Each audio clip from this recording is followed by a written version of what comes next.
রাজামশাই কি ভীষণ রাগী?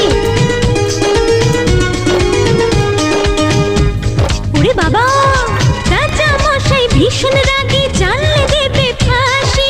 কেউ দেখেনি রাজার মুখে কোনোদিনই হাসি। রাম গরুরের ছানা নাকি?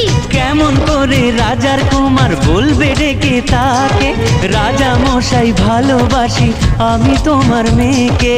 তাহলে তো ভীষণ বিপদ। এখন কি করে বলে সে আসল কথা, ভেবে ভেবে রাজকুমারীর মনে ব্যথা।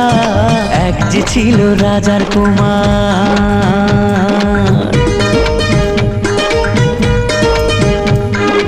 ওদিকে সেই অন্য দেশে রাজার কুমার এসে বিয়ের কথা বলতে এলো হবু জামাই বেশে। মনের দুঃখে শ্রাবণ এলো রাজকুমারীর চোখে।